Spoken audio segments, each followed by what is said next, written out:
UPTGT, PGT, LT grade, NVS, KVS, UGC NET की तैयारी कर रहे सभी दोस्तों को एक बार फिर से पंकज ओझा का नमस्कार। दोस्तों ये देखिए वॉरियर्स ड्रिल 25 लेकर आ गया हूं आप सबके सामने और again you will get wonderful questions.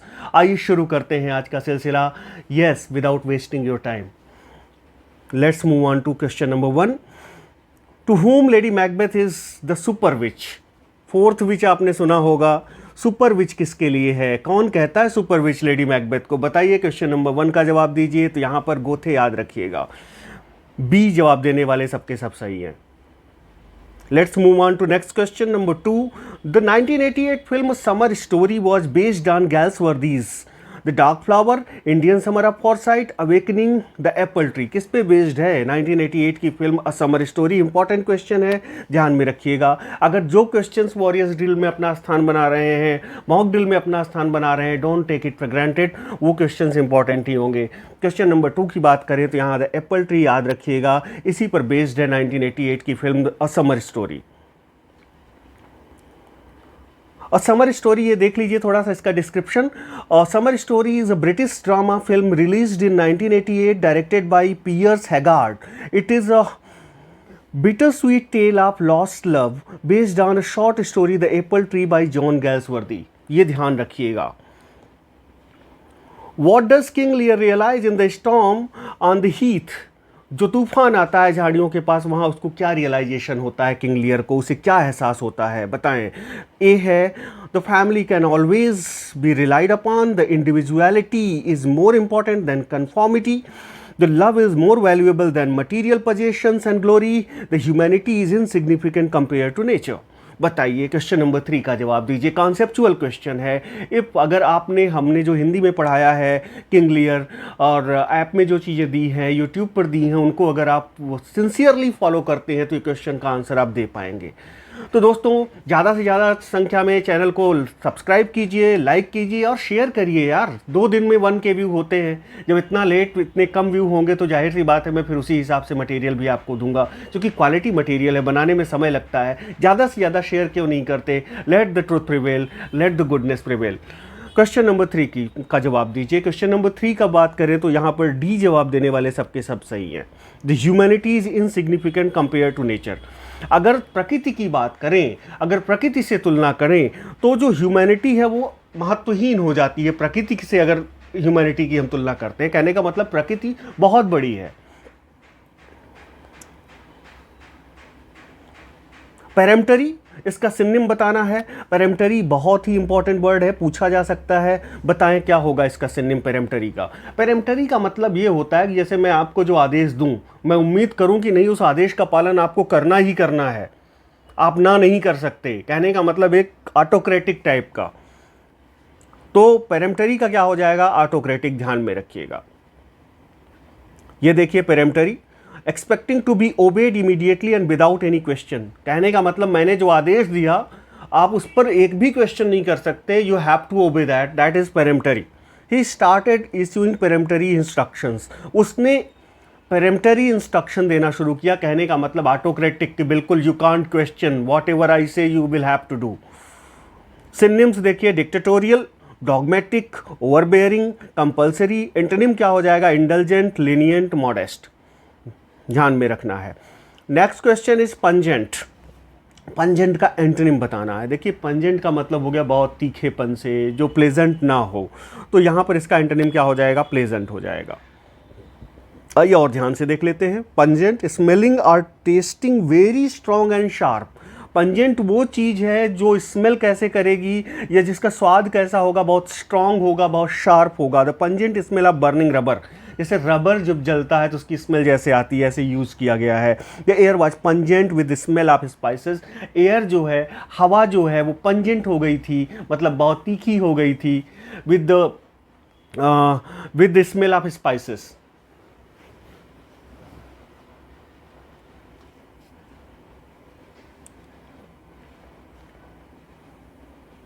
Next question पे आते हैं दोस्तों।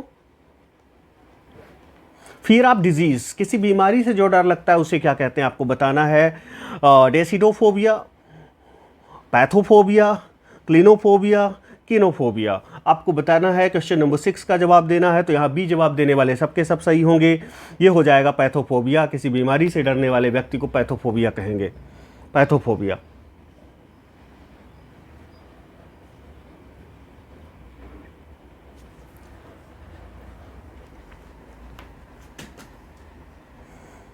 और देखिए डेसिडोफोबिया क्या होता है, fear of making the wrong decision, ये डेसिडोफोबिया हो जाता है। क्लिनोफोबिया क्या होता है, abnormal and persistent fear of going to bed हो जाता है क्लिनोफोबिया। केनोफोबिया क्या होता है, the fear of voids and empty spaces, empty spaces से जो डर लगता है वो क्या होता है, केनोफोबिया होता है, ध्यान में रखिएगा। A foot of 3 syllables in order, unstressed, stressed, unstressed, मतलब दोनों तरफ अनस्ट्रेस्ड है, बीच में स्ट्रेस्ड है, ऐसे फुट को क्या बोलेंगे, पिरिक बोलेंगे, डिक्टाइल बोलेंगे, ट्रॉकी बोलेंगे, एम्फीब्रैक बोलेंगे। बताइए क्वेश्चन नंबर 7 का जवाब दीजिए। क्वेश्चन नंबर 7 की बात करते हैं दोस्तों, तो क्वेश्चन नंबर 7 में जिन दोस्तों के जवाब यहाँ डी आ रहे हैं वो बिल्कुल सही है। क्या हो जाएगा, एम्फीब्रैक आपका सही आंसर हो जाएगा। इस पर ट्रिक दी गई है आपको, ऐप पर आप अवेल कर सकते हैं। देख लीजिए एम्फीब्रैक क्या होता है, is a metrical foot used in Latin and Greek prosody. It consist of a long syllable between 2 short syllables और of a stress syllable between 2 unstress syllables. ध्यान में रखिएगा। Which mythical figure appear in the masque that Prospero stages for Miranda and Ferdinand in the play The Tempest? Tempest में जो mask होता है, stage किया जाता है मिरांडा और फर्डिनेंड के लिए, उसमें कौन कौन से मिथिकल फिगर्स अपीयर होते हैं आपको बताना है। Iris, Ceres, Juno, Iris, Mercury, Cupid, Venus, Mars, Zeus and Saturn. Question number 8 का जवाब दीजिए। क्वेश्चन नंबर 8 की बात करें तो यहाँ पर ए जवाब देने वाले सबके सब सही हैं। एरिस, सेरेस एंड जूनो सही आंसर हो जाएगा। The mask in the Tempest, the mask, इसका कोड भी दिया गया है आपको कि किन किन प्ले में मास्क है, उनके लिए व्यवस्थित रूप से हमने आपको ट्रिक बता रखी है, कैसे आपको पकड़ना है, कहाँ कहाँ पर मास्क है, किन किन प्ले में कोरस है, सारी चीज़ें आपको बताई जा चुकी हैं। ऑलमोस्ट 21 ट्रिक्स दी जा चुकी हैं, 50 तक ट्रिक्स हम आपको देने का वायदा करते हैं एग्जाम के पहले। तो दोस्तों एक यूनिक वे में, एक टॉपिक टू बुक अप्रोच के साथ तैयारी के लिए तैयार रहिए और जुड़े रहिए वॉरियर्स के साथ। The mask in the play is arranged bye Prospero, who summons the goddess to entertain Ferdinand and Miranda at their engagement ceremony in Act 4 Scene 1। अब देखिए मास्क आकर कहाँ होता है, Act 4 Scene 1 में, ये भी ध्यान में रखिएगा। Thus it is termed as betrothal mask। और देखिए ये भी पूछा जा सकता है कि शेक्सपियर के मास्क में किस प्ले में आए मास्क को बिट्रॉथल मास्क कहते हैं, तब भी आपको ध्यान में रखना पड़ेगा। बिट्रॉथल मास्क मतलब जो गठबंधन वाला मास्क है, किसे कहा जाएगा, जो टेम्पेस्ट में मास्क आया हुआ है। Prospero calls Ariel to help stage a celebration of the betrothal. The celebration includes masque presented by spirits. किसके द्वारा ये मास्क प्रेजेंट किया जाता है, स्पिरिट्स के द्वारा। Juno, queen of the gods, Juno कौन होती है, queen of the gods. Iris, Juno's messenger and the goddess of the rainbow. Iris कौन है, गॉडेस ऑफ रेनबो है। The Ceres, goddess of agriculture of the island. ध्यान में रखिएगा इन फैक्ट्स को। Who made the remark, great literature is simply language charged with meaning to the utmost possible degree? अब बताइए ये किसने रिमार्क दिया, most important one I would say. Ezra Pound, Rabindranath Tagore, W.B. Yeats, T.S. Eliot। किसने कहा, question number 9 की बात करें तो यहाँ Ezra Pound is the right answer. Ezra Pound ने क्या कहा, great literature is simply language charge with meaning to the utmost possible degree. In his book ABC of reading, ये एक बुक लिखी इजरा पाउंड ने जिसका नाम है ABC of reading. Ezra Pound expresses the above. In Eliot's love song of J. Alfred Prufrock, who among the following painters is the subject of conversation among the perambulating women? परैम्बुलेटिंग से मत घबराइएगा, इसका अर्थ simple होता है walking. प्लेजरली walk जो होती है उसे कहते हैं, तो वॉकिंग से मतलब है, घबराइएगा नहीं, पूछा जा सकता है। परैम्बुलेट का मतलब होता है वॉक और ट्रेवल थ्रू और राउंड प्लेस और area, specially for pleasure in a leisurely way. जब आप ऐसे ही टहलते हैं खाना वाना खाने के बाद, या ऐसे ही टहलने लगते हैं, थोड़ा सा चारों तरफ टहलते हैं किसी ग्राउंड के, वो परैम्बुलेशन होता है, परैम्बुलेटिंग वुमन। तो जो वॉकिंग वुमन का कन्वर्सेशन रहता है, ओके, कौन से पेंटर ये सब्जेक्ट मैटर रहता है, जो वॉकिंग वुमेन हैं उनके बातचीत का, जो जे अल्फ्रेड प्रूफ्रॉक में बातचीत घटित होती है, सब्जेक्ट मैटर कौन सा यहाँ पे पेंटर होता है बताइए? Da Vinci, Rafale, Michael Angelo और डोनाल्टेलो। क्वेश्चन नंबर 10 की बात करें अगर, तो क्वेश्चन नंबर 10 में सी जवाब देने वाले सबके सब सही हैं। Michael Angelo is the right answer.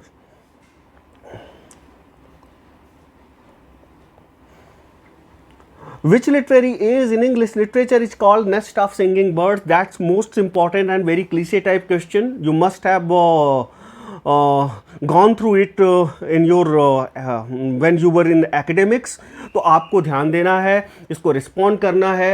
Most important one I would say question number 11, which literary age of English literature is called nest of singing birds? किस एज को नेस्ट ऑफ सिंगिंग बर्ड्स कहा गया? Respond immediately. Question number 11 में यहाँ पर Elizabethan age ध्यान में रखिएगा, कभी नहीं भूलना है। मोस्ट इंपॉर्टेंट क्वेश्चन है, कभी भी कहीं भी पूछा जा सकता है।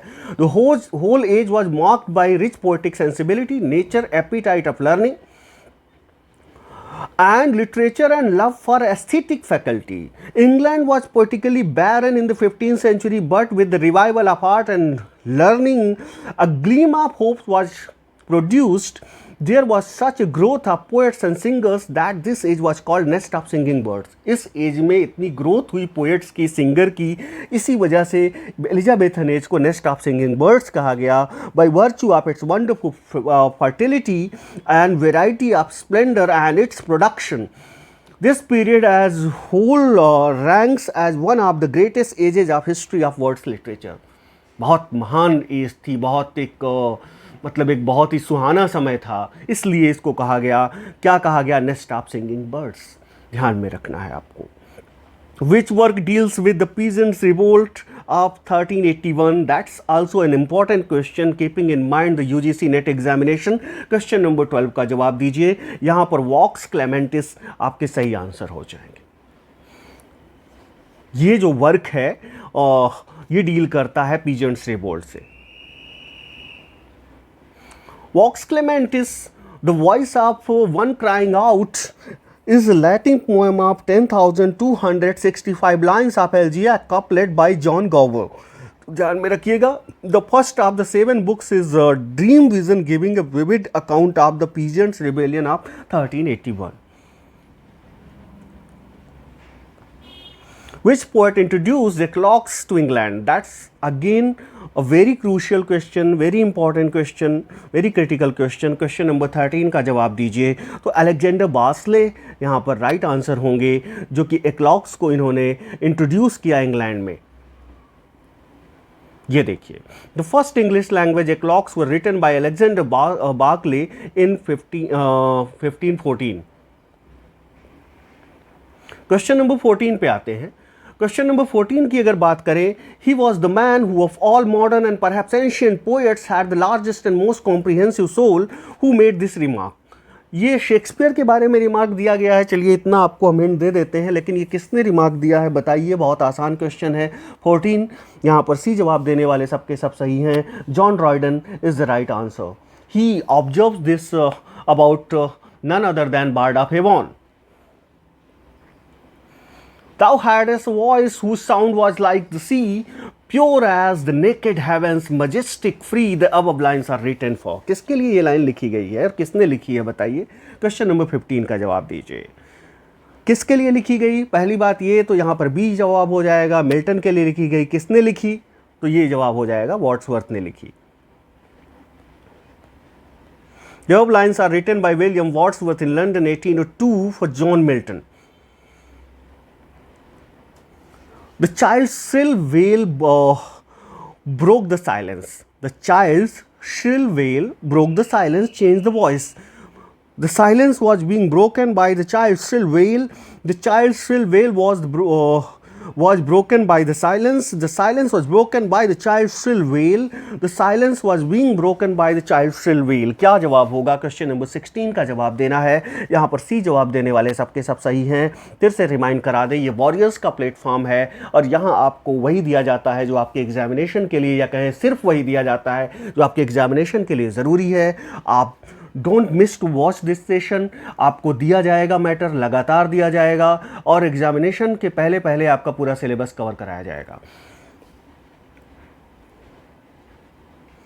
Find the correctly spelled word. Instantaneous की सही स्पेलिंग क्या होगी बताइए आपको। You can not get rid of this spelling questions related to spelling mistake. अगर आप समझते हैं if you taking it grantly then it's your mistake. आपको ध्यान देना चाहिए स्पेलिंग मिस्टेक से रिलेटेड क्वेश्चन, कॉमन एरर से रिलेटेड question. If you really want to qualify TGT, PGT, especially UP TGT, PGT, then of course you have to be very sincere regarding spelling mistake.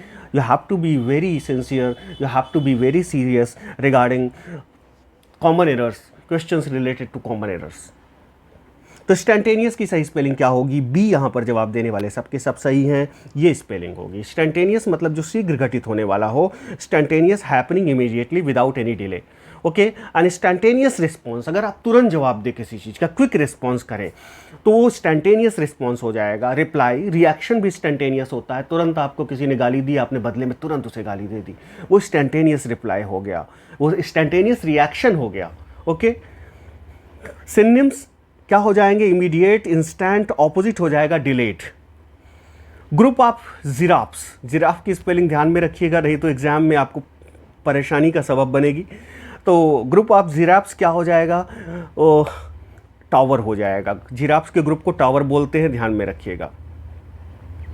How many cantos are there in Langland Piers the Ploughman, ध्यान में रखिए, specially those who are preparing for LT grade and UGC NET, you have to be very careful regarding such type of questions.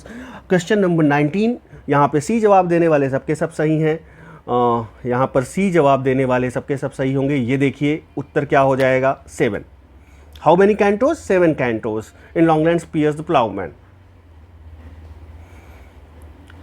She said, Ravi, why are you sounding so depressed today? You have to change it into indirect speech. आप बताइए क्या होगा? Question number 20 का जवाब दीजिए। आपकी screen पर है question number 20। Ravi, why are you sounding so depressed today? क्या होगा? क्वेश्चन नंबर 20 की बात करें तो अगर आपने चारों विकल्पों को ध्यान से देखा होगा तो चारों विकल्पों में यहाँ बी जवाब देने वाले सबके सब सही हैं। She asked Ravi why he was sounding so depressed that day. Okay, तो दोस्तों ये थे आज के 20 क्वेश्चन, सुपर 20 क्वेश्चंस जो हम आपके लिए लेकर आए थे। इन क्वेश्चंस को ध्यान से देख लीजिए। I hope this questions will prove very critical to your examination. ये क्वेश्चन आपको एग्जाम में जरूर हेल्प करेंगे। देखते रहिए वॉरियर्स ड्रिल। चैनल को लाइक कीजिए, शेयर कीजिए, सब्सक्राइब कीजिए। Okay, God bless you all. Thank you.